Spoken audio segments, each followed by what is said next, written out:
আসসালামু আলাইকুম। নতুন ভিডিওতে আপনাকে স্বাগতম। হ্যালো বন্ধুরা, কোনো ব্যক্তি যদি সঠিক জ্ঞান, ধৈর্য, পরিশ্রম কোনো ব্যক্তি যদি সঠিকভাবে কোনো কাজের মধ্যে প্রয়োগ করে, অবশ্যই সে অতি শীঘ্রই সাফল্য পায়। আমি আজকে আপনাদেরকে এমন একটি ঘটনা শোনাবো, যে ঘটনা শুনলে আপনি উৎসাহিত হবেন। আমাদের এক ভাই, সে প্রথমে সৌদির গাড়ি চালাইতো। সৌদির ছেলে মেয়েদেরকে স্কুলে নিয়ে দিয়ে আসতো, স্কুলে দিয়ে আসতো। সে যে সময়টা সুযোগ পাইতো, সে সময়টা অন্য একটা বন্ধুর সাথে কপির দোকানে কাজ করত। এমন করতে করতে সে কফি বানানোর, চা বানানোর যে সম্পূর্ণ যে কাজটা সম্পূর্ণ সে আয়ত্ত করে ফেলল। পরবর্তীতে সে টাকা জমিয়ে একটা ছোটোখাটো একটা কফির দোকান দিল। কফির দোকানটা এমন একটা জায়গা দিয়েছিল সে, যে জায়গাটা বলতে পারেন একটা সুন্দর এলাকা, 3 রাস্তার মোড়।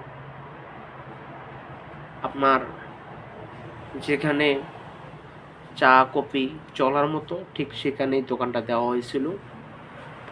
পরবর্তীতে সে ভাই একটা দোকান থেকে সে এত লাভ হয়, পরবর্তীতে সে দোকান বাড়াইতে থাকে। এখন সে 6টা দোকানের মালিক, 6টা কফি শপের মালিক।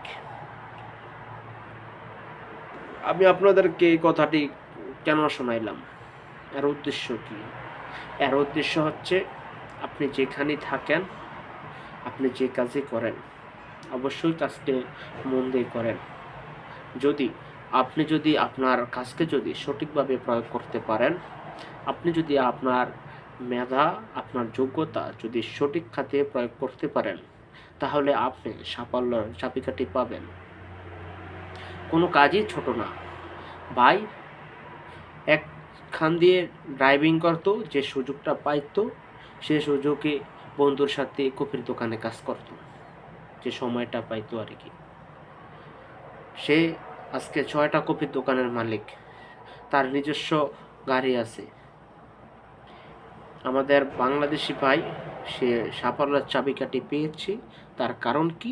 সে এর মধ্যে শ্রম দিয়েছে, সে এর মধ্যে মেধা দিয়েছে, সে সঠিক খাতে তার মেধা প্রয়োগ করেছে।